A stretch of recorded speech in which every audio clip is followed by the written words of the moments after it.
Hi YouTube, today we are going through a couple of Am I the A-hole posts.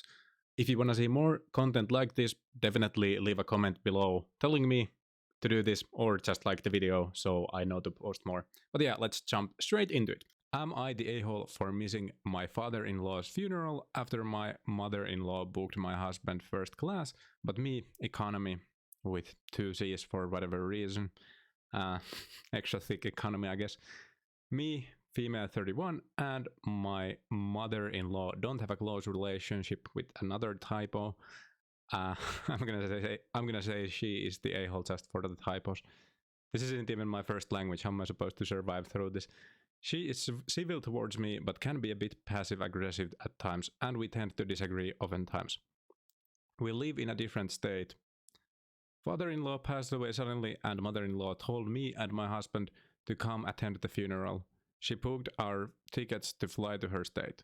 But the issue started when my husband told me that we couldn't sit together in the plane because his mom had booked him a first class ticket while I got economy with two C's again. Okay, I should stop complaining about the typos. I mean, I'm messing up the pronunciation, so it's like we're even. I was flabbergasted by this. I tried asking him why, but he urged me to suck it up and we'll talk about it later. It's in quotation marks. I doubt it's the actual quote. In that moment, that particular moment, I felt so much humiliation and contempt. I felt like she was treating me as less than even in her hard times. I decided to not to go and just go back home. My husband was shocked by my decision to go home and tried to convince me to just go, but I declined. He went alone and I ended up missing the funeral. He was livid, just calling M3, calling me, I'm guessing, calling me and texting nasty things, calling me petty and spoiled. He said that I should be grateful his mom paid for my ticket to begin with, both in economy. Wait, what? Then she said that she doesn't owe me a goddamn thing. I argued about how she could have just booked us both in economy if money was an issue, but he called me pathetic for thinking about it when his dad just died. He said it was cruel what I did, and that his mom and family will never forget that I missed the funeral over a ridiculous reason. Am I the a-hole for going home over this? Yes, absolutely. Because in this situation, you aren't going to the father-in-law's funeral for the mother-in-law. You're going there for the husband.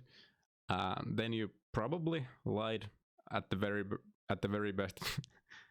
Misused the quotation marks about your husband. Like, it's his dad who died. Like, come on, dude. Yeah, I don't see how something the mother-in-law does is gonna make it okay, because it's not the mother-in-law that's really being hurt here, it's the husband, right? ETA, one of the reasons I didn't settle for the economy ticket, once again with two C's, was because I wanted to sit next to my husband and support him. He sobbed the whole ride to the airport, and I didn't want to leave his side. I was shocked when he told me we couldn't sit together and how he said it like he had no issue with it. If your whole point is to not hurt your husband and then you're gonna go out of your way to hurt him, and I feel like that's another lie. Like, you're both an a-hole for the decision, and you are an a-hole for the whole post as well. At the end of the day, like, obviously if you don't want to go, you could make up an excuse. If you just for unrelated reasons couldn't go, that's fine. Let's just say that you can't really handle funerals. That's a fine reason to not go, but it specifically being the tickets, they were reserved by their mother-in-law or her mother-in-law, that makes this just like what? Why would you punish your husband for something his mom did? I don't get it. But yeah, I'm definitely gonna side with a-hole. This time I'm not gonna like the post. Usually I do, but whenever there's like obvious lies in the post, nah. Oh, but before we actually jump into the next one, I should probably tell you why I'm doing the Am I the a-hole reading thingy, and remind you that if you want to see more of this, definitely leave a comment so I know to post more. Basically, the reason I'm doing Am I the a-hole is because it's basically an easy way to find a lot of stuff to read out loud loud, and one of the main reasons for this channel existing is just the fact that I want to learn to pronounce English better. And I feel like a lot of these different reading prompts by different people is a great way to actually learn to pronounce words and express myself uh, better than just having a bunch of different reading prompts from a singular person. Also, just having a video that you create while you're doing it kind of motivates me more. Imagine talking about pronunciation and then mispronouncing half of it. Whatever. Am I the a-hole for asking my in-laws to speak to my son in English? We are currently visiting my in-laws and have been here for a week. From the first day we arrived, my son has been unusually clingy to me. He also gets upset and pretends he doesn't understand them when they speak to him in Italian, even though his dad almost exclusively speaks to him in Italian. Yesterday, my husband's uncle kept trying to speak to him in Italian, and he got scared and started crying. Okay, even before we jump any further, I'm gonna just stop here and be a bit confused because they didn't mention the child's age, which probably is kind of an important thing to mention here. Like if it's a 4-year-old or if it's a 12-year-old, there's kind of a big difference there, or even like an 8-year-old. But whatever. He got scared and started crying. I decided to ask my in-laws to speak to my son in English, as they all can, and I think it would help him feel more comfortable around them. Some of my husband's family are perfectly okay with this, but some members of the family are very unhappy with my request, my husband and his dad included. My husband thinks this is a good chance for our son to practice speaking Italian, and that the issue isn't the language, but because my son knows he can cling to me when he doesn't want to do something. He wants me to leave our son alone with him and some of his family for a few hours, which I told him was a horrible idea.